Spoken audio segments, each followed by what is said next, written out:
Hello, good morning everyone. WhatsApp all good. Hopefully सब कुछ अच्छा होगा और अच्छे से आप लोग पढ़ाई कर रहे होंगे। और अभी तक हमने 7-8 लेक्चर ले लिए हैं अपने सेकंड चैप्टर से, जिसका नाम था ह्यूमन रिप्रोडक्शन। होपफुली आपने वो सारे लेक्चर्स अच्छे से पढ़ लिए होंगे और साथ ही साथ आप रिवीजन करते चलेंगे और एनसीईआरटी को भी रीड करते हुए चलेंगे। हमने जो प्रीवियस क्लास है, जो हमारी लास्ट क्लास थी, उसमें हमने डिस्कस किया था oogenesis पे। ठीक है, oogenesis क्या होता था? oogenesis में हमने फीमेल गैमीट का फॉर्मेशन देखा कि फीमेल गैमीट कैसे बनता है, यानी ओवम कैसे बनता है। ओके हमने सारा चीज़ देखा कि वो अपना एम्ब्रियोनिक स्टेज से स्टार्ट कर देता है, जिस वजह से वो बार बार अरेस्ट हो जाता है अपने डिवीज़न की फेज़ में। उसके बाद लास्ट पे वो भी अभी भी सेकेंडरी oocyte जो है वो अरेस्ट है इन आपके मेटाफेज सेकेंड पे, यानी अभी भी वो पूरा मैच्योर ओवम नहीं बना था।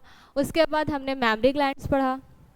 मैमरी ग्लैंड्स यूँ तो रिप्रोडक्टिव सिस्टम का पार्ट नहीं था, बट उसमें जो आपका मतलब चीज़ें हेल्पफुल हैं, लाइक एसेसरी डक्ट, जो कि मतलब हेल्पफुल हैं सेकेंडरी डेवलपमेंट में, बेबी के डेवलपमेंट में, इसलिए वहाँ पर हमने मैमरी ग्लैंड को भी अच्छे से पढ़ा। ठीक है, और आज का जो हमारा टॉपिक है, आज का टॉपिक है हमारा मेंस्ट्रुअल साइकिल। ठीक है, ये भी आपके जो बोर्ड्स हैं वो उसका फेवरेट टॉपिक है। मेंस्ट्रुअल साइकिल से क्वेश्चन पूछता ही पूछता है, या तो वो शॉर्ट्स में पूछे या तो वो लॉन्ग क्वेश्चन में पूछे, बट मेंस्ट्रुअल साइकिल आता ही है। इस टॉपिक को आप बहुत अच्छे से सुनेंगे, समझेंगे और लर्न करेंगे। ओके, तो आज का टॉपिक हम स्टार्ट करते हैं। हमारा क्या है? आज का टॉपिक हमारा है मेंस्ट्रुअल साइकिल। देखो, मेंस्ट्रुअल साइकिल जब सुनते हैं तो याद आता है मेंस्ट्रुएशन। ठीक है, पीरियड्स याद आता है। मतलब ये नहीं है कि भाई 7 डेज अगर वो है तो 7 डेज का ही साइकिल होता है।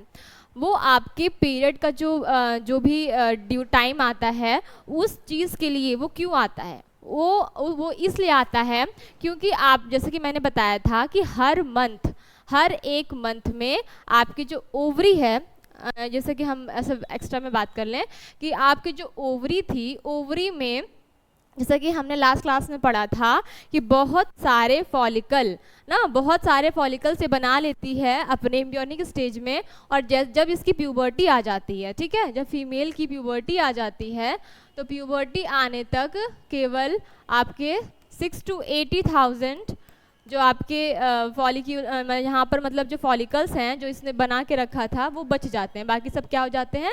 डिस्ट्रॉय हो जाते हैं। ये हमने लास्ट क्लास में बात की थी।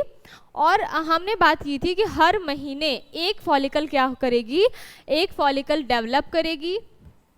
मैंने आपको बहुत अच्छे से पढ़ाया है फॉलिकल का डेवलपमेंट, पूरा फॉलिक्यूलर फेज, कि कैसे प्राइमरी फॉलिकल्स, फिर सेकेंडरी, फिर टर्शरी, फिर उसके बाद मैच्योर ग्राफियन फॉलिकल, जिसको मतलब मैच्योर फॉलिकल या फिर ग्राफियन फॉलिकल, ये दो नाम था। फिर आपका जो ग्राफियन फॉलिकल बनेगा, जब इसके डेवलपमेंट हो करके जब फाइनली आपका ग्राफियन फॉलिकल बन जाएगा, तो इसमें जो ये आपका सेकेंडरी oocyte बोल लो या फिर अनमेच्योर आपका ओवम बोल लो, दोनों चलेगा, क्योंकि ये अभी डिवीज़न यहाँ पे कंप्लीट नहीं हुआ है। तो यहाँ पर ये क्या करता है, हर महीने इसमें से जो सेकेंडरी oocyte है या फिर आपका जो अनमेच्योर एग है, वो क्या करता है, इस फॉलिकल को ब्रेक डाउन करके बाहर निकल आता है। ठीक है, हर मंथ एक फॉलिकल डेवलप करेगा और डेवलप करने के बाद उसमें जो आपका सेकेंडरी oocyte और आपका अनमेच्योर एग, वो इसको ब्रस्ट करेगा, इसको ब्रेक करेगा और इसमें से बाहर आ जाएगा। इस प्रोसेस को हम बोलते हैं ओव्यूलेशन। क्या बोलते हैं?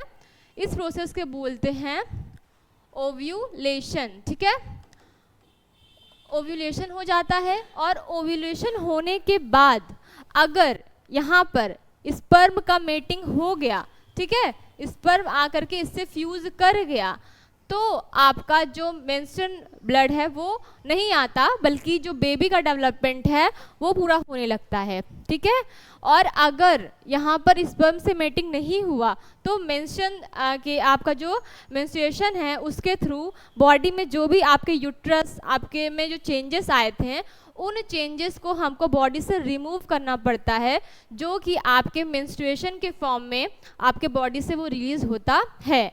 तो ये जो पूरा प्रोसेस है ना, कि फॉलिकल का डेवलपमेंट होना, उसके बाद ओव्यूलेशन होना, और ओव्यूलेशन होने के बाद क्या चेंजेस आएंगे आपके आपके यूट्रस में और आपके यहाँ तो आपके ओवरी में चेंजेस हैं, ठीक है। तो आपके जो मेंस्ट्रुअल साइकिल होता है उसमें दो चीज़ में चेंजेस आते हैं, एक आपके ओवरी में, एक आपके यूट्रस में। क्या चेंजेस आते हैं, कैसी चीज़ें होती हैं, ठीक है, कौन कौन से मतलब इफेक्ट होता है, सारा कुछ पढ़ेंगे। अभी भी सिर्फ देख रहे हैं क्या होता है। मेंस्ट्रुएशन साइकिल में जो आपका लगभग 28 टू 29 डेज का जो आपका साइकिल होता है, उन साइकिल में आपके यूट्रस और आपके ओवरी में काफ़ी चेंजेस आते हैं, जो जिस चेंजेस को आने में लगभग इतना समय लग जाता है। इस समय के अंदर ही आपका कुछ दिनों का मेंस्ट्रुएशन होता है। मेंस्ट्रुएशन साइकिल मतलब ये नहीं होता है कि सिर्फ वो पीरियड वाला टाइम, ठीक है, वो पूरा जो एक महीने का जो बॉडी के अंदर चेंजेस होता है वो पूरा हम इस मेंस्ट्रुएशन साइकिल में पढ़ने वाले हैं। होपफुली आपको समझ में आ रहा होगा कि हम पढ़ने क्या वाले हैं, ठीक है। क्या पढ़ें, ये जो फॉलिकल का डेवलपमेंट हुआ, ओवरी में जो चेंजेस हुआ, उसके बाद ये जब ओवम आया, तो ओवम आने के बाद अगर मेटिंग हो गई, इफ दो कंडीशन होगी, या तो होगी या तो नहीं होगी। अगर हो गई तो होने के बाद जाइगोट बनेगा, जाइगोट के बाद आपका ब्लास्टोसिस्ट आएगा, उसके बाद इम्प्लांटेशन होगी, फीटस की डेवलपमेंट होगी। तो इन सब के लिए क्या फीमेल की बॉडी डेवलप है, क्या वो इस चीज़ को एबल कर सकती है, जो प्रेगनेंसी को कैरी करने के वो एबल है उसका बॉडी। तो उसके लिए ऐसे नॉर्मली तो नहीं हो सकता, उसके लिए आपके जो भी नॉर्मल आई मीन जो नॉर्मली बॉडी होती है एक फीमेल की, उसमें नहीं हो पाएगा उसके क्योंकि भाई कोई किसी नया चीज़ को कैरी करना है तो उसके लिए आप में वो चेंजेस आने चाहिए। मतलब वो चीज़ें फॉर्म, मान लो कोई घर में कोई आने वाला है तो उसके लिए तो कुछ तैयारी वैयारी करोगे ना, अलग से ऐसे नॉर्मल पीपल जैसा ट्रीट तो नहीं होगा ना। उसके लिए हम लोग स्पेशल अरेंजमेंट करते हैं गेस्ट के लिए, उनके जो भी रूम होते हैं उनको अच्छे से साफ़ सुथरा करते हैं, या फिर बाकी जो भी चीज़ें बहुत सारी घर में चेंज हो जाते हैं ना, खाने पीने में, उनके रहने सहने में बहुत सारे हम अरेंजमेंट करते हैं। तो जस्ट लाइक अगर आपके बॉडी में कोई न्यू मेंबर आने वाला है, कोई न्यू का डेवलपमेंट होने वाला है, तो जाहिर सी बात है हमें उसके लिए प्रिपरेशन करनी पड़ेगी। तो वो जो आपकी बॉडी प्रिपेयर करती है, उसको बॉडी को तो यही पता है कि प्रेगनेंसी होने वाली है, तो वो अब बॉडी में चेंजेस होगा आपके यूट्रस में, क्योंकि यूट्रस में ही इम्प्लांटेशन होता है। तो वो मेम्ब्रेन का जो भी चेंजेस होगा वो सारा का सारा आपके किस में आएगा, आपके मेंस्ट्रुअल साइकिल में आएगा, जो कि आज की क्लास में हम पढ़ने वाले हैं कि कैसे पूरा एक मेंस्ट्रुअल साइकिल काम करता है। बात समझ में आ गई है आपके? चलो देखते हैं, अब एक बार शुरू से समझ लेते हैं कि मेंस्ट्रुअल साइकिल क्या होता है, ठीक है। मेंस्ट्रुअल साइकिल की डेफिनेशन देख लेते हैं कि मेंस्ट्रुअल साइकिल जो होता है, ठीक है,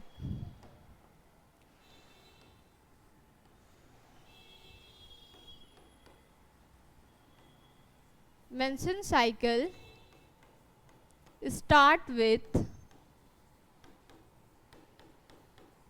menstruation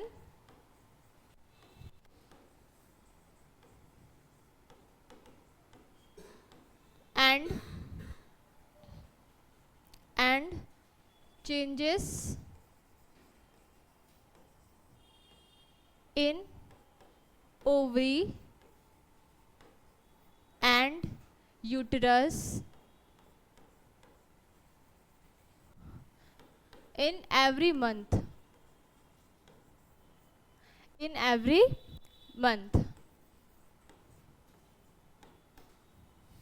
ठीक है।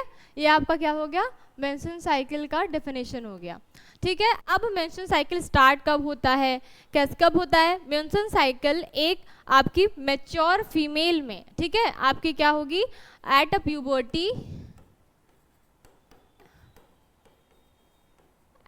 प्यूबर्टी ऑफ फीमेल, ठीक है। तब क्या होगा, तब आपका मेंस्ट्रुअल साइकिल जो होता है वो स्टार्ट होता है, और मेंस्ट्रुअल साइकिल जो आपका टाइम होता है वो होता है विदिन मेंस्ट्रुअल साइकिल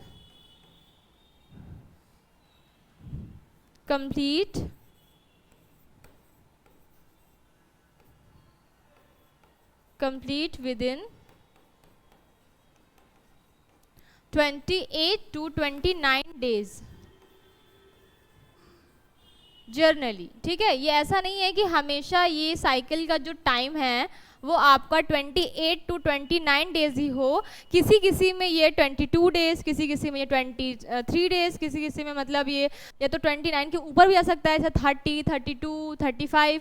मतलब कि हर फीमेल में ये कंपलसरी नहीं है कि आपका इतना ही दिन का ही मेंस्ट्रुअल साइकिल होगा, किसी में ज़्यादा हो जाता है, किसी में कम हो जाता है। बट हम जब भी बात करते हैं तो हम एक एवरेज लेवल पे बात करते हैं। तो जो एवरेज साइकिल का टाइम होता है वो कितना होता है, 28 to 29 डेज।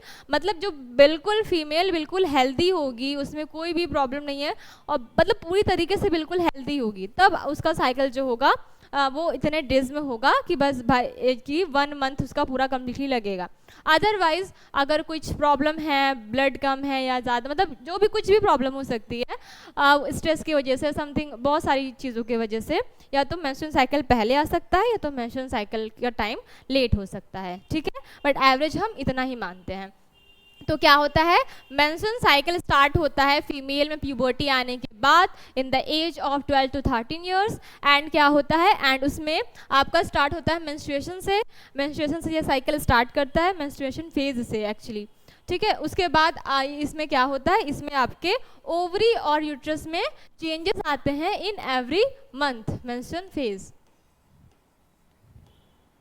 ठीक है। तो इस तरीके से आपका कुछ मेंस्ट्रुएशंस की बात होती है, ठीक है। अब हम क्या करेंगे, अब हम एक बनाएंगे अपना चार्ट, ठीक है। एक फ्लोइंग चार्ट बनाएंगे कि कैसे ये जो आपका यूट्रस और मैंने आपको बता रही हूँ कि आपकी ओवरी में जो चेंजेस आ रहे हैं वो कैसे आ रहे हैं। हम जानते हैं कि ये सारी जो चीज़ें हैं वो कंट्रोलमेंट उसका किसके हाथ में है, हार्मोन के हाथ में है, ठीक है। जैसे ही प्यूबर्टी आती है वैसे ही हमारी बॉडी कुछ ऐसे हार्मोन्स का सिक्रीशन करती है जिससे कि हमारी बॉडी में सेकेंडरी डेवलपमेंट स्टार्ट हो जाता है, और जो भी सेकेंडरी डेवलपमेंट के दौरान चीज़ें होती हैं वो होने लगती हैं, ठीक है। तो इसके लिए आपके कौन जिम्मेदार होते हैं, इसके लिए जिम्मेदार होते हैं आपके बॉडी के हार्मोन्स। बात समझ में आई? तो देखते हैं कैसे क्या होता है हार्मोन्स का, ठीक है। हार्मोन्स का कैसे होता है वो देखते हैं। हार्मोन्स में आपका कौन कौन सा मैंने हार्मोन्स आपको बताए हैं, ठीक है। मैंने आपको बताया था कि प्यूबर्टी आने के बाद आपका जो हाइपोथैलेमस है, ठीक है, वो क्या करता है, हाइपोथैलेमस आपका GnRH सिक्रीट करता है, ठीक है। कौन सा hormone, GnRH, gonadotropic releasing hormone. इसके बारे में भी हम पहले बात कर चुके हैं, ये बस एक रिकैप कर रहे हैं, ओके।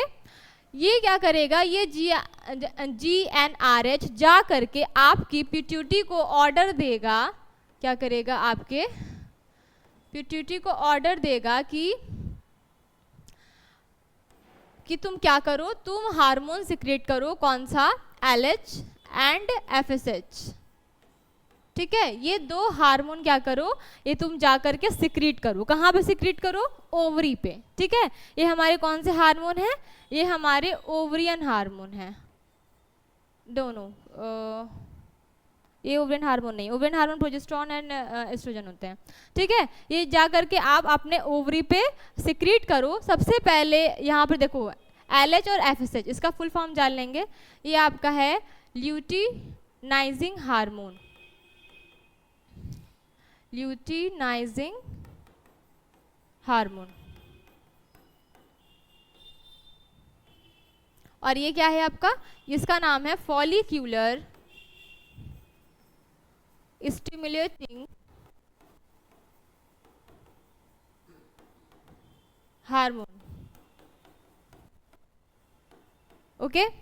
तो क्या मैंने बोला, मैंने बोला कि जैसे ही प्यूबर्टी आएगी एक गर्ल में आफ्टर 13 इयर्स एज, क्या होगा, में कुछ ऐसे हार्मोन सिक्रेट होंगे। कौन से हार्मोन, हाइपोथैलेमस क्या सिक्रेट करेगा, आपका GnRH सिक्रेट करेगा। GnRH का नाम होता है गोनाडोट्रोपिक रिलीजिंग हार्मोन। ये हार्मोन्स क्या करते हैं, इन हार्मोन्स को हम सेक्स हार्मोन भी बोलते हैं, जो कि सेकेंडरी डेवलपमेंट में हमारी क्या करते हैं, हेल्प करते हैं।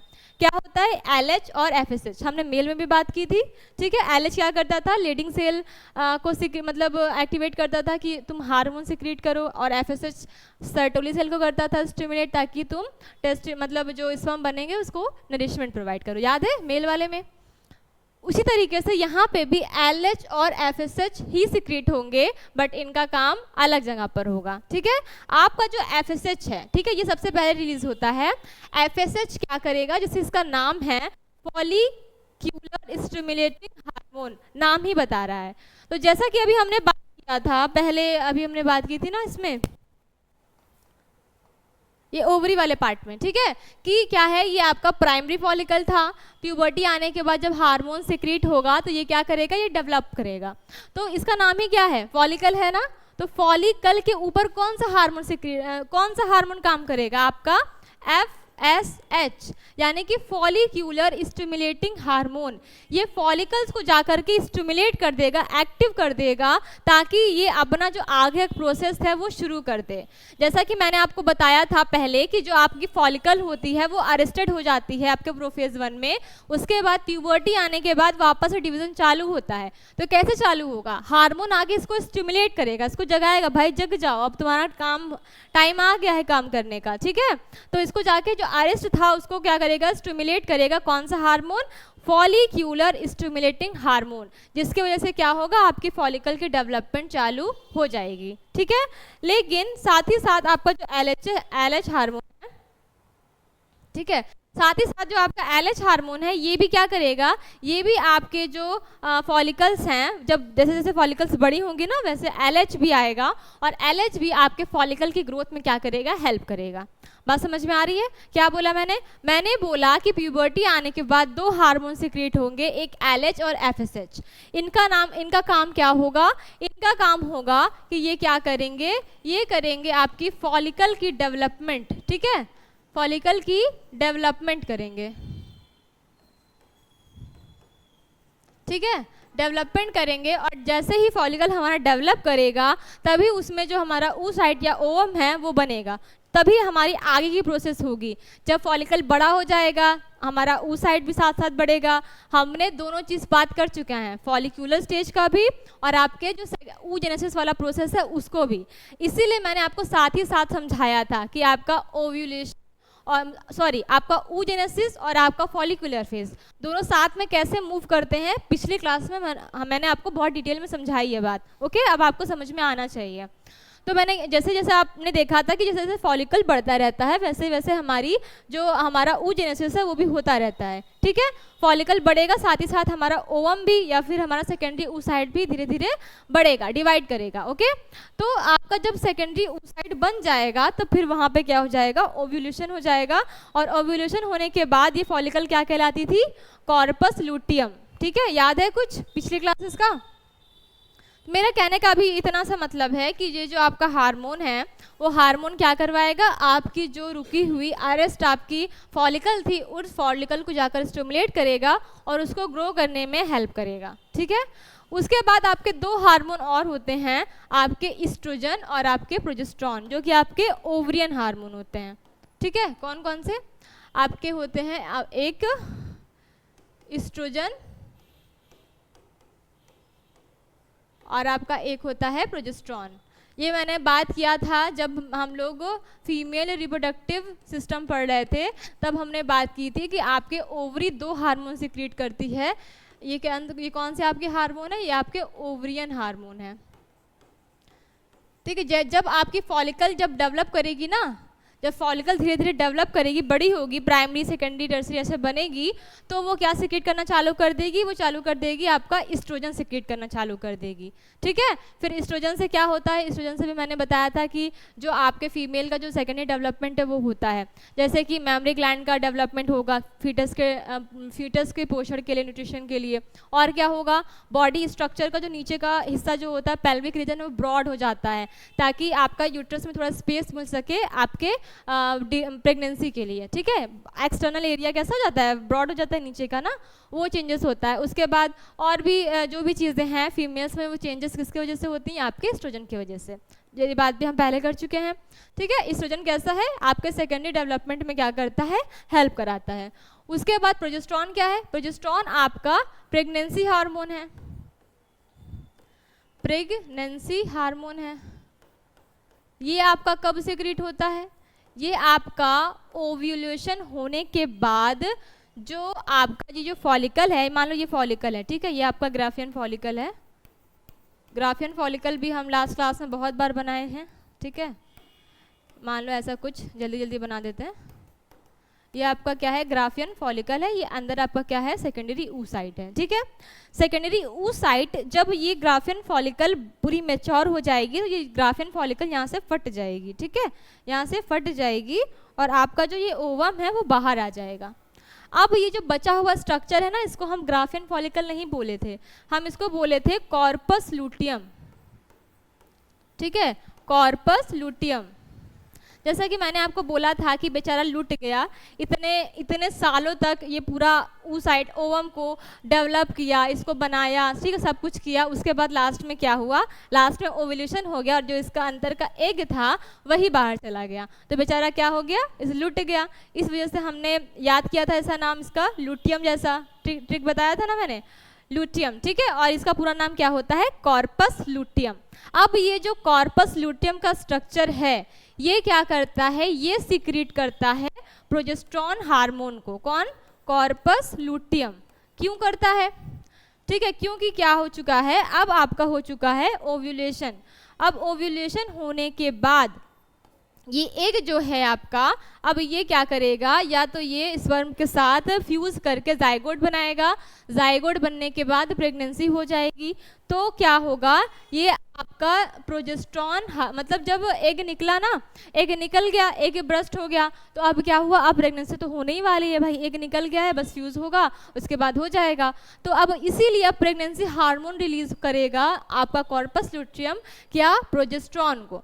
प्रोजेस्टेरोन क्या करेगा, प्रोजेस्टेरोन आपके यूट्रस में, मैंने 3 लेयर आपको बताई थी, पेरीमेट्रियम, इंडोमेट्रियम और मायोमेट्रियम। तो मैंने बताया था कि जो आपकी इंडोमेट्रियम लेयर होती है वो ग्लैंडुलर लेयर होती है, याद है आपको, जैसा कि मैंने आपको बताया था कि ये जो आपका यूट्रस होता है, यूट्रस में कुछ ये फैलोपियन ट्यूब था, ये मान लो कुछ ऐसा, ठीक है। ये आपका जो यूट्रस होता है वो आपके यूट्रस में आपकी 3 लेयर होती हैं, ठीक है। यहाँ पर आपकी एक क्या थी, पेरीमेट्रियम, फिर बीच वाली थी मायोमेट्रियम और अंदर वाली लेयर थी आपकी इंडोमेट्रियम, याद हो तो आपको। और मैंने बोला था कि जो मायोमेट्रियम है वो सिर्फ कॉन्ट्रैक्शन का काम करेगी जब पार्चुरेशन का समय आएगा, डिलीवरी का समय आएगा। पेरीमेट्रियम सिर्फ प्रोटेक्शन और कवरिंग का काम करती है, और आपकी जो इंडोमेट्रियम लेयर होती है वही लेयर कैसी होती है, ग्लैंडुलर लेयर होती है। और यही लेयर क्या करती है, आपके बेबी को इम्प्लांट करने के लिए अपने साइज को इंक्रीज करेगी और क्या करेगी, कुछ सिक्रीट करेगी ताकि बेबी को न्यूट्रिशन मिल सके और वो जा करके यहाँ इसी एंडोमेट्रियम में क्या कर सके, इम्प्लांट कर सके, ठीक है। तो जब आपका ये प्रोजेस्टेरोन जब लेवल जब बढ़ेगा, यानी कि जब कॉर्पस लूटियम प्रोजेस्टेरोन हार्मोन का सिक्रीशन करेगी, तो ये लेयर में जो भी चेंजेस आने हैं, जो भी लेयर का डेवलप करना है लेयर को, तो वो लेयर डेवलप करेगी ताकि यहाँ पर आकर के जो बेसिकली अगर ओवम फ्यूज हो गया स्पर्म के साथ तो इम्प्लांट करना पड़ेगा ना। इम्प्लांट करने के लिए ये चीज़ क्या करनी चाहिए, ये जो यूट्रस में जो भी चेंजेस है वो होने चाहिए।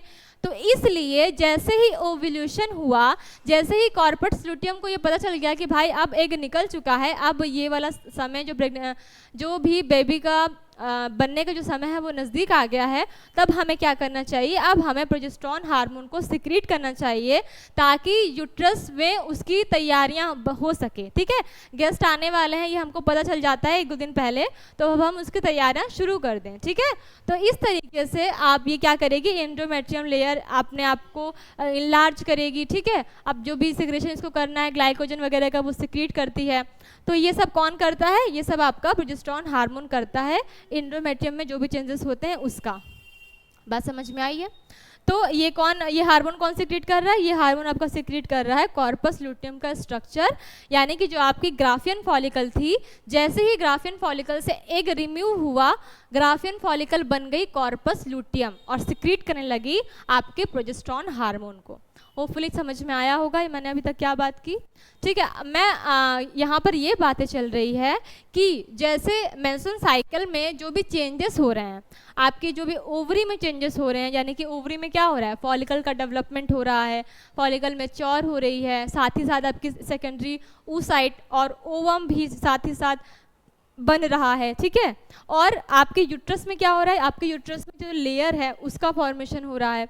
तो ये जो मेंस्ट्रुअल साइकिल की जो डेफिनेशन थी वो होता कैसे है, जैसे कि मैंने बोला कि मेंस्ट्रुअल साइकिल इतने दिनों तक चलता है, ठीक है। और आपका मेंस्ट्रुअल साइकिल में चेंजेस होते हैं, तो होता कैसे है, हार्मोन की वजह से। किसकी वजह से होता है, हार्मोन की वजह से। अब कौन कौन से हार्मोन हैं, तो आपके 4 हार्मोन हैं, ठीक है। 2 आपके पिट्यूटरी हार्मोन है, LH और FSH, ठीक है। ये क्या कर रहे हैं, ये LH और FSH आपके फॉलिकल को स्टिमुलेट कर रहे हैं, यानी फॉलिकल का डेवलपमेंट कर रहे हैं, ओवरी भी जाके काम कर रहे हैं, ठीक है। ओवरी के अंदर जो फॉलिकल है उसको डेवलप करने का काम कर रहे हैं, ओके। उसके बाद और 2 हार्मोन कौन से हैं, इस्ट्रोजन एंड प्रोजेस्टेरोन। ये क्या कर रहे हैं, ये फीमेल में काम कर रहे हैं, यानी फीमेल की बॉडी में काम कर रहे हैं, फीमेल की बॉडी में सेकेंडरी कैरेक्टर को डेवलप कर रहे हैं, प्रेगनेंसी के लिए यूट्रस में जो चेंजेस चाहिए वो चेंजेस कर रहे हैं। तो बात समझ में आई, आपके ओवरी और यूट्रस में और फीमेल में किस तरीके से चेंजेस आ रहे हैं हार्मोन की वजह से, और कौन कौन सा हार्मोन अलग अलग चीज़ों को कंट्रोल कर रहा है। एस्ट्रोजन फीमेल की बॉडी में सेकेंडरी कैरेक्टर को, प्रोजेस्टेरोन प्रेगनेंसी को, और LH और FSH आपकी ओवरी में पड़े फॉलिकल के डेवलपमेंट को। तो इस तरीके से ये चारों हार्मोन फीमेल में होने वाले सेकेंडरी कैरेक्टर, सेकेंडरी डेवलपमेंट को पूरी तरीके से कंट्रोल कर रहे हैं। 2 आपके ओवरियन हार्मोन है, 2 आपके पिट्यूटरी हार्मोन है। बात समझ में आई।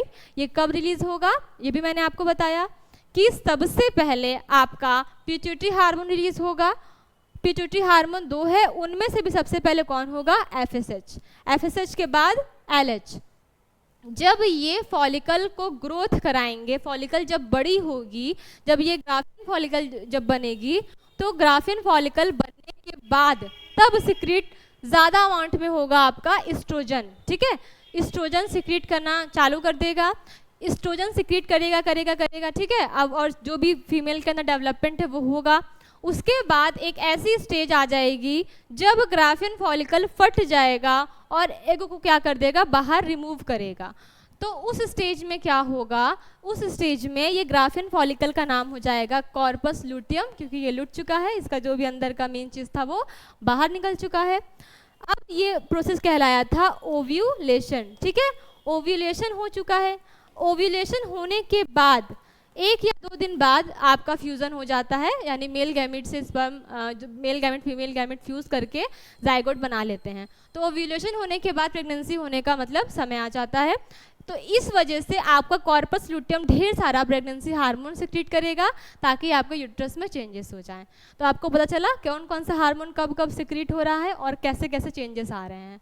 बात समझ में आई। तो इस तरीके से आप मेंस्ट्रुअल साइकिल जो होता है वो चलता है। अभी हमने ऐसे ही कचमच मचा दी में, अब हम एक ग्राफ के थ्रू इसको अच्छे से समझेंगे कि कितने कितने दिन में कौन कौन सा काम होता है, ठीक है। ये अभी एक आइडिया ले लिया कि इस तरीके से हार्मोन के कंट्रोल के थ्रू ये सारे चेंजेस होते हैं। चलो देख लेते हैं अब, ठीक है। तो हम यहाँ पर बात करते हैं अभी तक जो भी पीछे हमने समझा है कि हार्मोन से कंट्रोल में कैसे कैसे काम होता है। अब ग्राफ के थ्रू देखेंगे कि किस तरीके से दोनों चीज़ एक साथ हमारी चलती हैं, ठीक है। ग्राफ से समझते हैं। चलो आ जाते हैं फटाफट से देखते हैं, ठीक है। यहाँ पे देखो हमारे कितने हार्मोन्स होने वाले हैं, 2 हार्मोन। सबसे पहले कौन होगा हमारा होगा पिट्यूटरी हार्मोन,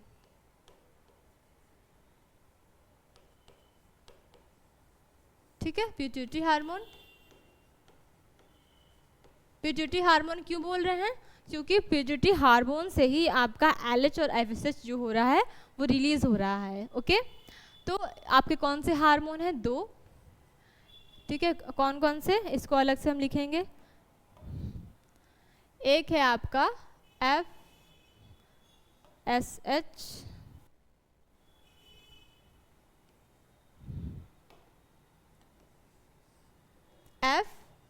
FSH यानी कि follicle stimulating hormone, okay.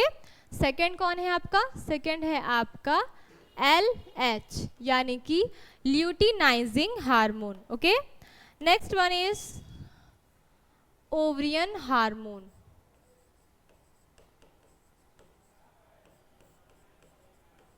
Ovarian hormone हमारे कौन है, हमारे दो हार्मोन्स है। First is oestrogen and second one is progesterone.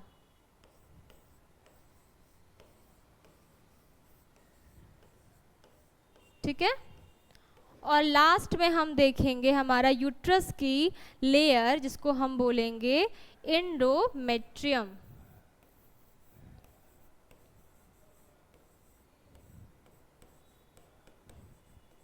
Endometrium क्या है, एंडोमेट्रियम आपकी यूट्रस की थर्ड लेयर है।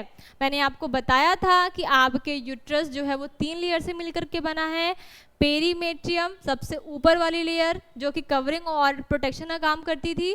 सेकंड मायोमेट्रियम जो कि सॉफ्ट मसल्स की बनी होती है और वो कॉन्ट्रैक्शन का काम करती है जब डिलीवरी का समय आएगा तब। और लास्ट तीसरी लेयर हमारी जो थी एंडोमेट्रियम लेयर, वो हमारी ग्लैंडुलर लेयर होती है और वही जो भी यूट्रस में प्रेगनेंसी को एम्बेडेड मतलब इम्प्लांटेशन के लिए, बेबी के न्यूट्रिशन के लिए जो भी काम करती है वो कौन करती है, एंडोमेट्रियम लेयर ही करती है। तो यूट्रस के एंडोमेट्रियम लेयर में हार्मोन्स का क्या काम होता है वो भी हम साथ ही साथ यहाँ पर देखेंगे, ताकि जो हमारा मेंस्ट्रुअल साइकिल में जितने भी चेंजेस हैं, ओवरी के चेंजेस, हमारे यूट्रस के चेंजेस, ये हमारा क्या है यूट्रस का चेंजेस, और ये क्या है हमारा ओवरी का चेंजेस। ठीक है, अभी ओवरी में क्या है, ओवरी में आपका ग्राफियन फॉलिकल है, तो ग्राफियन फॉलिकल जब डेवलप कर रहा है तो आपकी ओवरी में चेंज हो रहा है। ठीक है, और साथ ही साथ एंडोमेट्रियम में कैसे चेंज होगा वो भी हम देखेंगे। ओके चलो, और यही 4 हार्मोन इन सारी चीज़ों का क्या करते हैं, कंट्रोलमेंट करते हैं। बात समझ में आई? अब यहाँ पर बात करते हैं, हमने बोला था कि सबसे पहले आपका जो साइकिल है वो कैसे शुरू होता है, साइकिल शुरू होता है आपके मेंस्ट्रुएशन से। मेंस्ट्रुएशन क्या है, मेंस्ट्रुएशन फेज,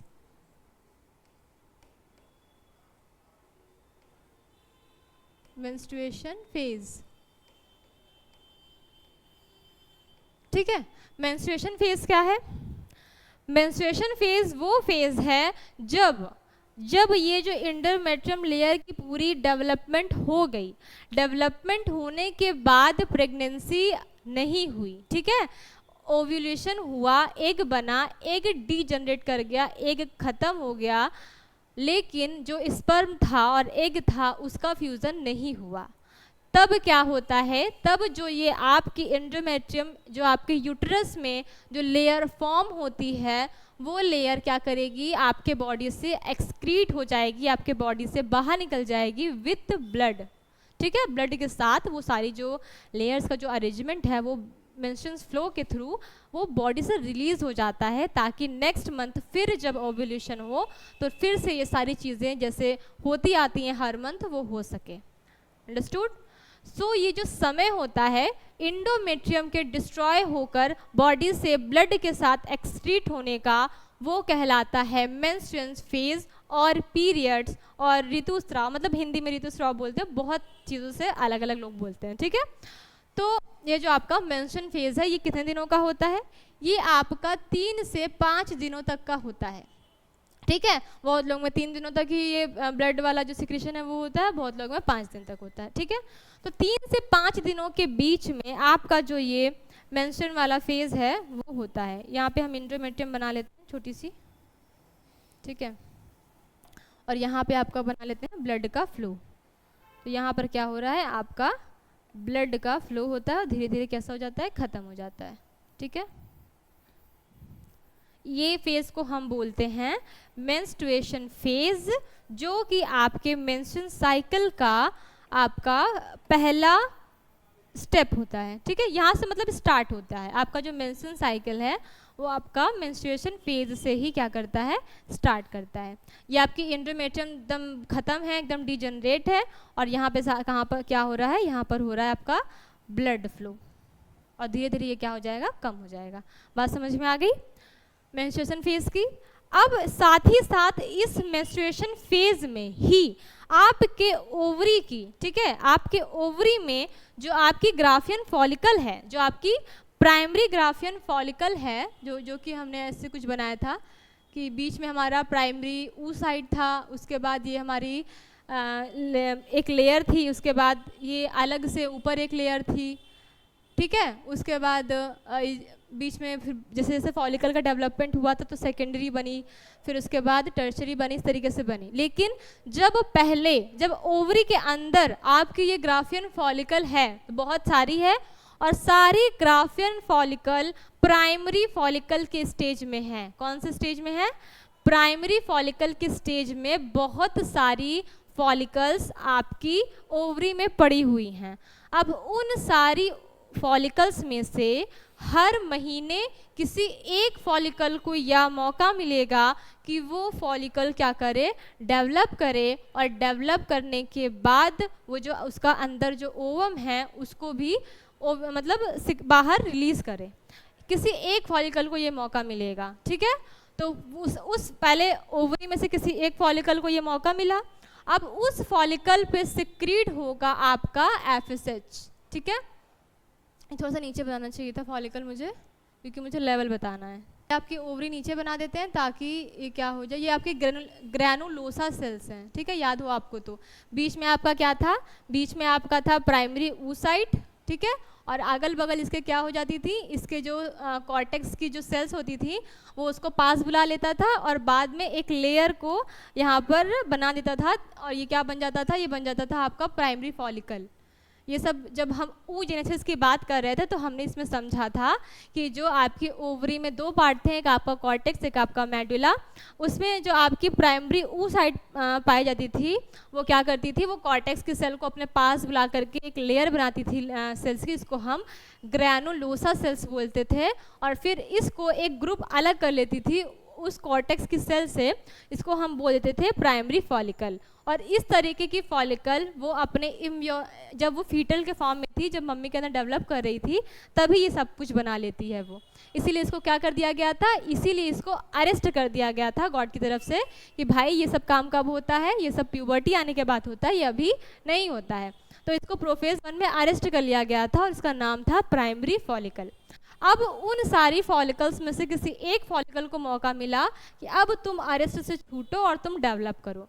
कब मिला मौका? जब प्यूबर्टी आने के बाद एफएसएच का जब सिक्रीशन हुआ तब ये क्या हुआ, तब इसको मौका मिला, ठीक है। यहाँ से एफएसएच आपका क्या कर रहा है, सिक्रीट कर रहा है, ठीक है, लेवल इसका बढ़ रहा है।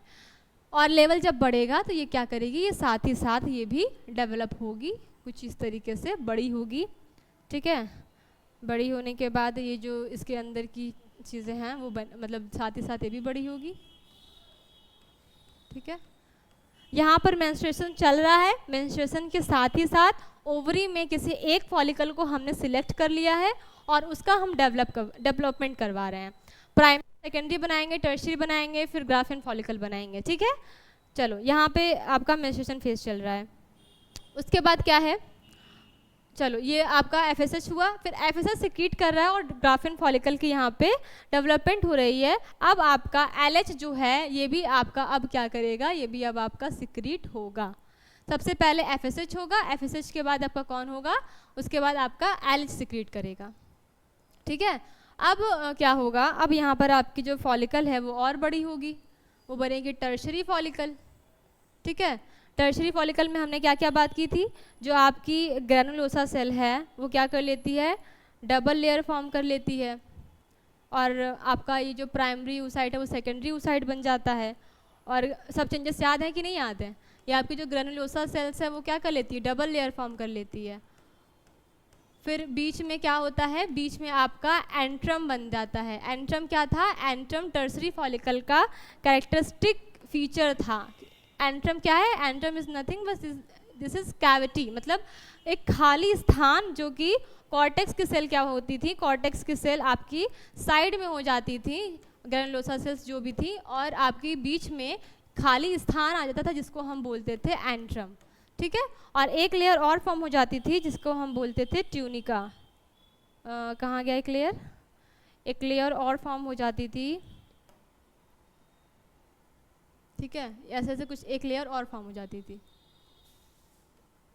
ठीक है। तो ये सब क्या था, ये सब आपके प्राइमरी फॉलिकल से सेकेंडरी टर्शरी, ये जब फॉलिकल का डेवलपमेंट होता था, जो हमने फॉलिकुलर फेज लास्ट क्लास में अच्छे से पढ़ा हुआ है, वो कुछ इस तरीके से फॉलिकल डेवलप कर रही है। प्राइमरी थी, सेकेंडरी हुई, टर्शरी हुई, अब क्या होगी, अब आपकी क्या हो जाएगी, जो ग्राफियन फॉलिकल है वो हो जाएगी आपकी मैच्योर। ठीक है, आपकी अब लास्ट फेज आ गया है, जहाँ पर आपका सेकेंडरी oocyte भी आपके डिवीज़न में जा चुका है। वो कहाँ तक पहुँचा है, मेटाफेज 2 तक पहुँचा है, बट अभी इसका पूरा डिवीज़न नहीं हुआ है, यानी कि अभी ये पूरा मैच्योर ओवम नहीं बना है। ठीक है, आपकी जो ट्यूनिका लेयर है वो ट्यूनिका एक्सटर्ना, इंटरना, ठीक है, इस तरीके से आपका बट जाता था। फिर आपकी एंट्रम जो कैविटी थी वो और बड़ी कैविटी हो जाती थी पूरी। ठीक है, बट एंट्रम आपका ग्राफियन फॉलिकल में भी पाया जाता है, बट एंट्रम का जो कैरेक्टरिस्टिक फीचर है वो कौन है, टर्शरी फॉलिकल है। ठीक है, उसके बाद जैसे आपकी ग्रेनुलोसा सेल है वैसी आपकी सेल रहेगी। फिर आपकी 2 लेयर और फॉर्म होती थी, याद है, एक आपका क्या होता था, कोरोना रेडिएटा, एक आपकी नॉन सेलुलर लेयर बनती थी, नॉन सेलुलर लेयर का नाम याद है, जोना पेल्यूसिडा। उसके बाद एक और लेयर बनती थी जिसको हमने बोला था कोरोना रेडिएटा। ठीक है, ये सारे ये चेंजेस आते थे। ठीक है, कुछ ऐसे सेल बनती थी जिसको हम बोलते थे कोरोना रेडिएटा। उसके बाद साइड साइड में आपकी ग्रैनुलोसा सेल्स रहती थी। ये क्या, ये फिगर क्या बन रहा है, ये फिगर बन रहा है एक मैच्योर फॉलिकल का या फिर एक ग्राफियन फॉलिकल का। ठीक है, फॉलिकल का ये डेवलपमेंट चल रहा है, इसलिए इस फेज को हम क्या बोलेंगे, इस फेज को हम बोलेंगे आपकी फॉलिक्यूलर फेज। ठीक है, फॉलिक्यूलर फेज। क्यों, क्योंकि यहाँ पर क्या चल रहा है, फॉलिक्यूल का डेवलपमेंट चल रहा है, इसलिए इसको हम क्या बोले हैं, फॉलिक्यूलर फेज बोल रहे हैं। ठीक है, ये आपका क्या है, आपका ये प्राइमरी फॉलिकल है, ये आपका सेकेंडरी फॉलिकल है। ठीक है, ये आपका टर्शरी फॉलिकल है, और ये आपका ग्राफियन फॉलिकल है। ठीक है, क्या है आपका ग्राफियन फॉलिकल। अब इस ग्राफियन फॉलिकल के अंदर जो ये एग है, ये क्या करेगा, ये आपका करेगा अब बाहर निकलेगा। बाहर निकलने के लिए क्या करना पड़ेगा, बाहर निकलने के लिए ये जो आपकी ग्राफियन फॉलिकल है उसको ब्रस्ट करना पड़ेगा। ठीक है, उसको मतलब क्या करना पड़ेगा, ब्रस्ट फटना पड़ेगा, ताकि इसमें से जो आपका सेकेंडरी oocyte और अनमेच्योर ओवम है वो बाहर निकल सके, ताकि स्पर्म के साथ मीटिंग होकर के आपका जो प्रेगनेंसी वाला है या तो वो हो सके, और अगर नहीं होगा तो फिर वही आपका मेंस्ट्रुएशन फेज से वापस से ये साइकिल कंटिन्यू हो जाएगा। ओके, ठीक है, ये आपका 3 से 5 दिन का ये हो गया। अब ओव्यूलेशन कितने दिन में होता है ये हम आपको बाद में बताएंगे। ठीक है, अभी ये देखो कि ये ब्रस्ट कैसे होगा। देखो, जैसे जैसे ये आपकी ग्राफियन फॉलिकल बड़ी हो रही है, ठीक है, वैसे वैसे ये ग्राफियन फॉलिकल क्या करेगी, ग्राफियन फॉलिकल सिक्रीट करेगी आपका एस्ट्रोजन हार्मोन को। इसको अलग कलर से बनाएंगे, वॉलेट से बना लेते हैं। ठीक है, आपका क्या करेगी, एस्ट्रोजन हार्मोन का सिक्रीशन करेगी। ठीक है, धीरे धीरे धीरे धीरे बढ़ेगा बढ़ेगा बढ़ेगा। दिख विजिबल है ये कलर, मे बी नहीं है, इसलिए हम इसको चेंज कर ले रहे हैं। कलर अलग बनाना पड़ेगा क्योंकि आपको समझ में आए कि कौन सा हार्मोन कौन सा है। ये ग्रीन ले लेते हैं। ठीक है, चलो, ये एस्ट्रोजन हार्मोन का जैसे जैसे आपकी ग्राफियन फॉलिकल बढ़ी वैसे वैसे आपका जो एस्ट्रोजन का लेवल है वो क्या करता गया, इंक्रीज करता गया, इंक्रीज करता गया। उसके बाद इतना ज़्यादा इंक्रीज कर गया, ठीक है, कि पहले तो मैंने आपको नेगेटिव फीडबैक के बारे में नहीं बताया ना। चलो पहले ऊपर वाला देख लेते हैं, शांत। ठीक है, सबसे पहले FSH और LH वाला देख लेते हैं, फिर एस्ट्रोजन पे आएंगे।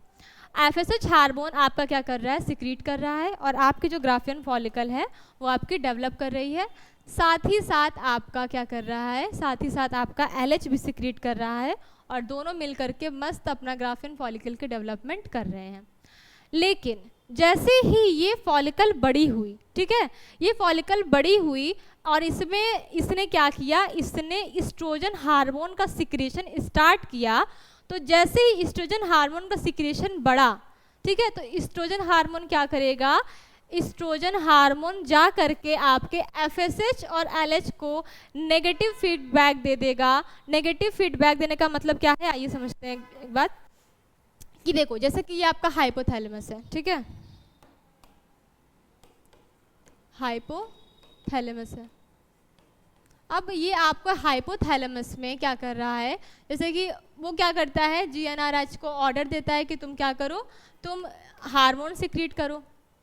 पिट्यूटरी को जाकर के ऑर्डर दो कि पिट्यूटरी क्या करवाए, एलएच और एफएसएच को क्या करवाए, सिक्रीट करवाए। ठीक है, यही काम करता है।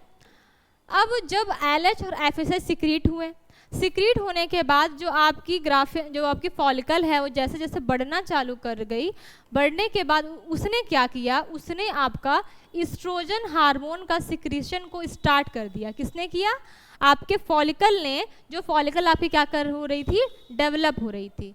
ठीक है, इसने इस्ट्रोजन का चालू किया। ठीक है, तो ये क्या करेगी, ये जो आपका इस्ट्रोजन हार्मोन है वो जा करके आपके हाइपोथैलेमस के पास जा करके ये नेगेटिव फीडबैक देगा। नेगेटिव फीडबैक देने का मतलब है कि अब तुम क्या करो, तुम एफएसएच और एलएच का सिक्रेशन जो है वो रोक दो। एक तो ये इसी से जनरेट हुआ और जा करके इसी को रोक रहा है। समझ रहे हो बात को? ये देखो, कोई गलत सही बात मानने का बात नहीं, बस तरीका याद रखने का है कि इसी ने इसको जन्म दिया। जब फॉलिकल हार्मोन जाकर के फॉलिकुलर को डेवलप करा रहा है और फॉलिकल डेवलप होने के बाद ये एस्ट्रोजन हार्मोन का सिक्रेशन करा रही है, और यही एस्ट्रोजन हार्मोन क्या कर रहा है, जाकर के हाइपोथैलेमस को नेगेटिव फीडबैक दे रहा है कि तुम क्या करो, एफएसएच का सिक्रेशन को रोक दो। ठीक है, जिसने इसको जन्म दिया वही उसको जाकर के उसी को जाकर के वो बंद करा रहा है, अपने पेरेंट को ही, कि भाई तुम अब सिक्रेट मत हो। लेकिन क्यों करा रहा है, इसलिए करा रहा है ताकि देखो यहाँ पर जो चीज़ें हैं वो चालू, मतलब यहाँ पर एक फॉलिकल तो मैच्योर हो गई है, डेवलप कर रही है। अगर एफएसएच वैसे ही कंटिन्यू रहा अपना सिक्रेशन करना, तो जो ओवरी में बाकी फॉलिकल्स पड़े हैं ना वो भी डेवलप करने लग जाएंगे। बट ऐसा तो होना नहीं है। हर मंथ हमें पर मंथ सिर्फ एक फॉलिकल को ही डेवलप कराना है और पर मंथ सिर्फ एक ही एग मैच्योर होगा और ओव्यूलेशन के लिए वो जाएगा, सिर्फ एक ही। इसलिए क्या करता है कि एस्ट्रोजन जैसे जैसे बढ़ने लगता है ना यहाँ पर, वैसे वैसे ये क्या करने लगता है, ये इन लोगों का सिक्रेशन को घटाने लगता है। ठीक है, जो इन लोगों का जो सिक्रेशन बहुत ज़्यादा हो रहा था ना, अब इसको क्या करने लगेगा, नेगेटिव फीडबैक हाइपोथैलेमस में जाकर के देगा। तो हाइपोथैलेमस क्या करेगा, इन लोगों का जो सिक्रेशन है वो डाउन कर देगा। ठीक है, अब ये क्या हो जाएंगे, ये धीरे धीरे कम हो जाएंगे, ताकि ये क्या हो, दूसरे फॉलिकल को ये डिस्टर्ब ना कर सकें। इसलिए क्या कर देंगे, नेगेटिव फीडबैक दे देंगे। बट अब देखो क्या हो रहा है, इतनी बात समझ में आई? क्या हुआ, क्या मैंने बोला कि आपका एफएसएच क्या किया, जाकर के फॉलिकल्स को स्टिमुलेट किया। सबसे पहले फॉलिकल जो अरेस्ट फॉर्म थी प्रोफेज 1 में एम्ब्रियोनिक स्टेज से, वो अब क्या करी, मैच्योर होने के बाद वो छूटी और वो डेवलप होना चालू करी। फिर मैंने बोला साथ ही साथ थोड़ी देर बाद एलएच भी सिक्रीट करेगा, और एलएच भी सिक्रीट करके ये फॉलिकल्स को डेवलप करने में क्या करेगा, हेल्प करेगा। ठीक है, मैंने इतनी बात बोली। फिर मैंने बोला जैसे ही ये फॉलिकल डेवलप करी गई, इससे ये एक हार्मोन सिक्रीट किया। उस हार्मोन का क्या नाम था, एस्ट्रोजन। यानी एस्ट्रोजन का लेवल क्या किया, इसने धीरे धीरे इंक्रीज किया। अब एस्ट्रोजन का लेवल जैसे ही इंक्रीज हुआ तो ये जाकर के हाइपोथैलेमस को नेगेटिव फीडबैक दे रहा है कि तुम एफएसएच का सिक्रेशन को बंद कर दो, ताकि वो दूसरे फॉलिकल को स्टिमुलेट करके वो ना कर सके, क्योंकि हर मंथ हमको एक ही फॉलिकल बनानी है। यहाँ तक बात समझ में आई? अब क्या हो रहा है, अब मैंने बताया कि जैसे ही ये मैच्योर फॉलिकल हो जाएगी इसको ब्रस्ट होना है। इसको ब्रस्ट होने के लिए देख रहे हो मैंने एस्ट्रोजन के लेवल को कितना बढ़ा दिया है। ठीक है, देख रहे हो ना, इसी ग्रीन कलर से ही बनाएंगे ताकि आपको समझ में आए ना। ये क्या कर दिया है मैंने, यहाँ से देखो इतना पीक लेवल कर दिया है, बिल्कुल हाई लेवल। तब अगर मान लो कोई ऐसा समय आ जाए जब एस्ट्रोजन का लेवल एकदम हाई हो जाए, मतलब बिल्कुल मैच्योर फॉलिकल सिक्रीट करे तो ज़्यादा ही सिक्रीट करेगी। अब जब एकदम हाई हो जाएगा एस्ट्रोजन का लेवल ना, तो बहुत खतरनाक वाला ये पॉजिटिव फीडबैक देगा आपके किसको, एलएच और एफएसएच को। कब, जब आपका मैच्योर एस्ट्रोजन हो जाएगा। ठीक है, जब आपका मैच्योर ग्राफियन फॉलिकल जब एस्ट्रोजन का सिक्रीजन करेगा हाईली अमाउंट में,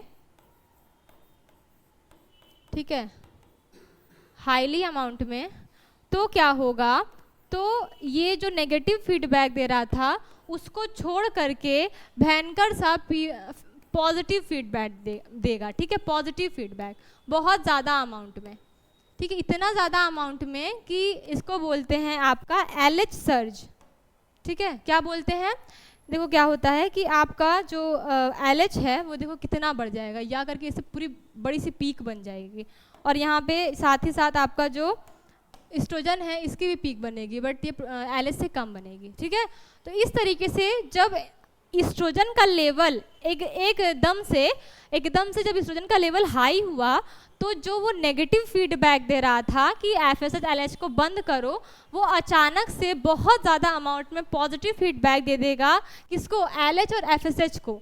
जब किसी भी अमाउंट को हद से ज़्यादा रिलीट कर दो तो वो चीज़ें ख़राब हो जाती हैं कि नहीं। जब किसी चीज़ को हम धीमे धीमे कर रहे होते हैं तो क्या होता है, वो बहुत ही प्यार से वो ग्रो कर रहा होता है। मान लो कोई प्लांट है, उसको हम थोड़ा थोड़ा केमिकल दे रहे हैं, जितना उसको यूज़ है, तो वो क्या करता है, बहुत प्यार से ग्रो करता है ना, आराम से अच्छे से। उसके बाद हम बहुत ज़्यादा अमाउंट में उसको केमिकल डाल दें, जितना कि वो सहन नहीं कर सकता, तो वो क्या कर जाएगा, वो जल जाएगा पेड़, यही होगा ना। उसी तरीके से ये जो फॉलिकल पहले LH और FSH से ग्रो कर रही थी थोड़े अमाउंट में, जब वो अचानक से एकदम हाई अमाउंट में LH FSH आया तो ये सहन नहीं कर पाएगी और ये क्या हो जाएगी, ये हो जाएगी आपकी ब्रस्ट। ठीक है, ये क्या हो जाएगी, आपकी यहाँ से फट जाएगी। और फटने के बाद जो आपका ये सेकेंडरी oocyte और आपका अनमैच्योर जो ओवम है वो क्या कर देगी, रिलीज कर देगी। और इस प्रोसेस को हम बोलते हैं ओव्यूलेशन। ठीक है, ये क्या कर देगी, ये इस तरीके से, या फिर रहने दो, यहाँ पे हम नहीं बनाते हैं, हम एक स्टेप आगे बढ़ लेते हैं। ठीक है, ये यहाँ पर है। ठीक है, तो इस तरीके से क्या होगा, इसको बोलते हैं ना, जो ये एकदम सा पीक आया है, इसको हम बोलते हैं LH सर्ज। ठीक है, क्योंकि इसी हार्मोन के मतलब इसी इतने हाई अमाउंट की वजह से, इतने पीक हार्मोन की वजह से ये फॉलिकल क्या हो जाएगी, ये फॉलिकल हो जाएगी ब्रस्ट। एक सेम फॉलिकल हम यहाँ पर बना लेते हैं जल्दी से, इस तरीके की। ठीक है, जिसमें से आपको, जिसको हम क्या बोलेंगे, जिसको हम बोलेंगे कॉर्पस लूटियम।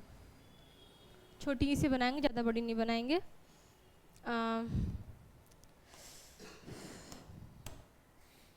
ठीक है, यहाँ पर मान लो ये आपकी गैंग्लियोसा सेल है। ठीक है, फिर आपका ये बचा हुआ जो पार्ट है वो आपका क्या है, कॉर्पस लूटियम है। उसके बाद जो आपका एग है वो क्या कर गया है, बाहर निकल गया है। ठीक है, एग के साथ साथ जो आपकी जोना पेल्यूसिडा, कोरोना रेडिएटा, ये सब जो सारी लेयर है ना, वो सभी साथ ही साथ बाहर आ जाती है। ठीक है, ये आपका ये प्रोसेस क्या कहलाता है, ये आपका प्रोसेस कहलाता है ओव्यूलेशन। ठीक है, क्या कहलाता है आपका, ओव्यूलेशन। ओव्यूलेशन हो जाता है। अब ये ओव्यूलेशन होने के बाद ये जो स्ट्रक्चर बन गई है, इसको हम बोलते हैं कॉर्पस लूटियम। कॉर्पस लूटियम, इसका जो एग वाला पार्ट था वो क्या हो गया, वो इसका बाहर निकल गया। बात समझ में आई, ये हो गया आपका ओव्यूलेशन। अब क्या हो रहा है, अब ये जो आपका प्रोजेस्टेरोन हार्मोन था जो कि बिल्कुल भी सिक्रीट नहीं हो रहा था, अब ये क्या करेगा, अब ये सिक्रीट होगा। ठीक है, अब ये क्या करेगा, सिक्रीट होगा। एक नया कलर बना लेते हैं, थोड़ा येलो टाइप में।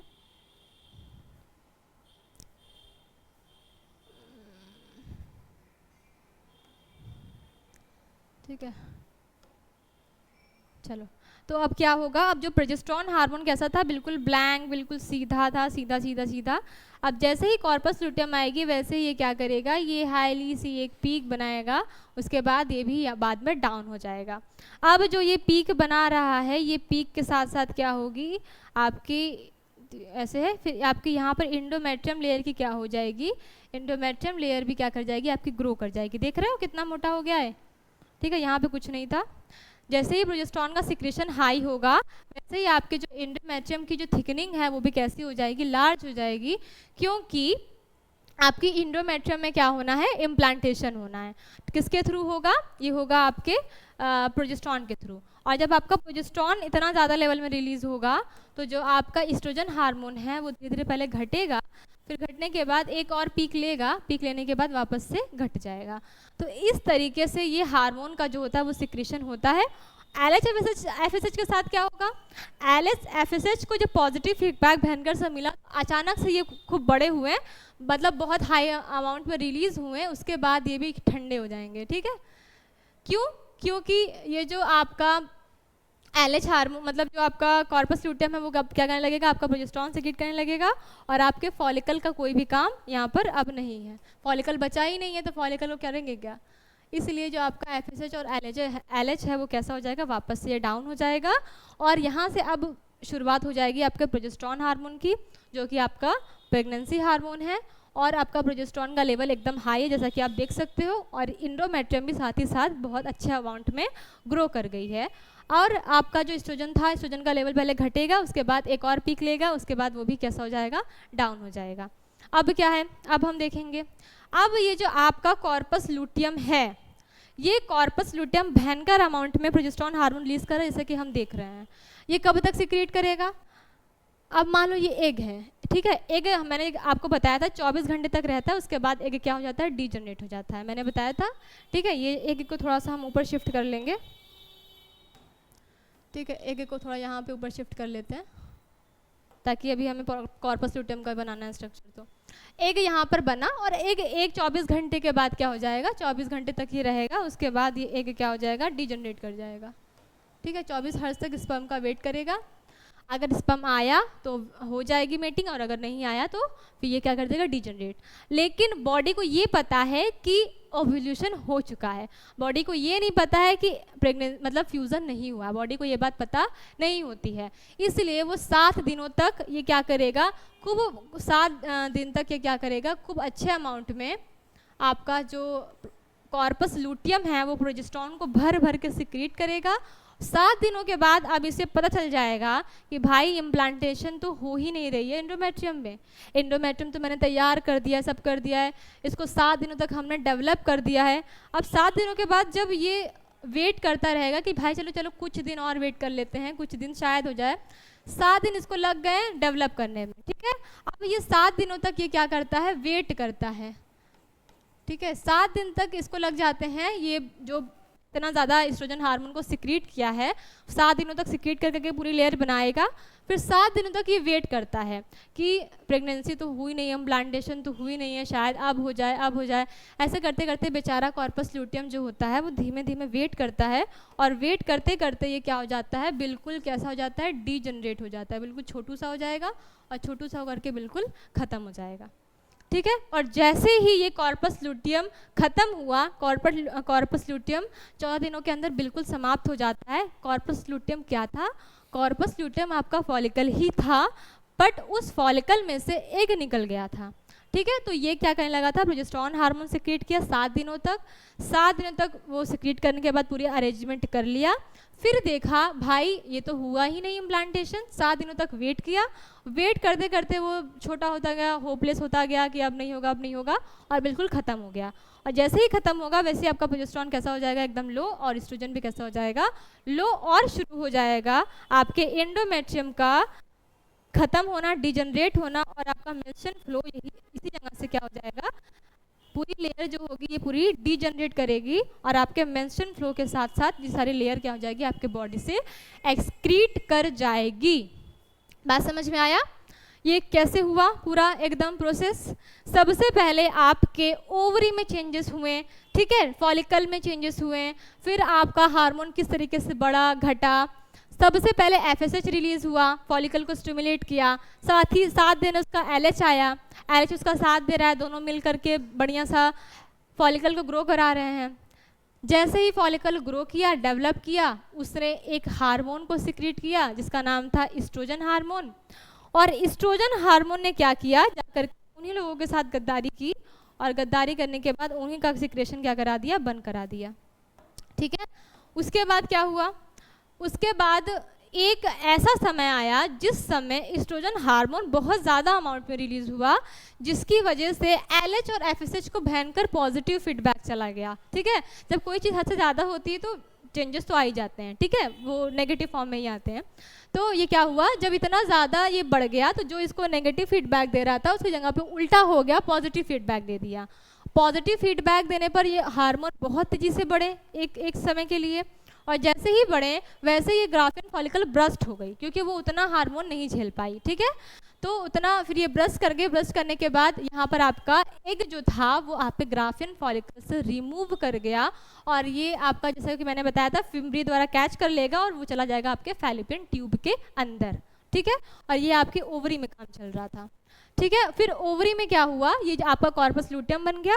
कॉर्पस लूटियम अब सिक्रीट करेगा प्रोजेस्टेरोन हार्मोन 7 दिनों तक बहुत ज़्यादा अमाउंट में, ताकि आपके यूट्रस के इंडोमेट्रियम लेयर में जो भी इंडोमेट्रियम का ग्रोइंग पार्ट है, जो भी सिक्रीशन वाला पार्ट है वो हो जाए, ताकि अगर इम्प्लांटेशन हो तो वो इजीली यहाँ पर आके इम्प्लांट हो जाए बेबी, ओके, और उसको न्यूट्रिशन मिले।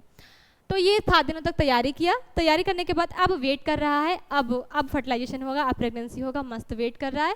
वेट करते करते 7 दिनों तक बेचारा वेट करता है, और फिर डीजनरेट करके जैसे ही ये कॉर्पस लूटियम खत्म होता है वैसे ही आपके ब्रेन में सिग्नल चला जाता है कि भाई प्रेगनेंसी नहीं हुई है, अब इंडोमेट्रियम का कोई काम नहीं है, इसको बॉडी से एक्सक्रीट कर दो, और आपके मेंस्ट्रुअल फ्लो के रूप में आपका ये जो इंडोमेट्रियम लेयर है वो डीजनरेट हो जाती है। इस तरीके से आपका पूरा प्रोसेस चलता है। अब मैंने आपको बताया कि ये जो साइकिल का दिन है वो कितना होता है, मैंने जनरली बताया 28 to 29 डेज, ठीक है, ठीक है, इतना दिन तक ये आपका होता है जर्नली, ठीक है, किसी में ज़्यादा किसी में कम भी होता है।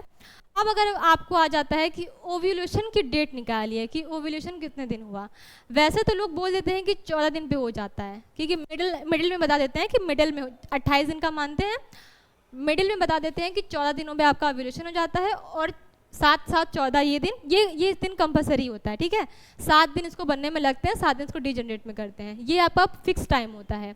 बट आपका ओव्यूलेशन का फिक्स टाइम नहीं होता है, ठीक है। क्या है, कैसे पता चलेगा, देखेंगे। 3 से 5 दिन का आपका मेंस्ट्रुअल साइकिल, मेंस्ट्रुअल फेज हो गया, ठीक है, 3 दिन या 5 दिन जो भी होगा। उसके बाद ये 14 दिन जो आपका है वो आपका फिक्स है कि 14 दिन आपका ये होगा, 7 दिन डेवलप में, 7 दिन डीजनरेट में, ठीक है। 14 ये हो गया, 5 ये रख लो, 14-5 19, ठीक है, 19 दिन रख लो, 19 डेज रख लो, या फिर 3-4 दिन में हुआ तो 18-90 डेज अप्रॉक्स रख लो, ओके। उसके बाद अब मान लो तुम्हारा किसी भी डेट को मान लो हुआ, ठीक है, मान लो आपका 20 नवंबर को आपका मेंस्ट्रुअल स्टार्ट हुआ, 20 नवंबर को, ठीक है,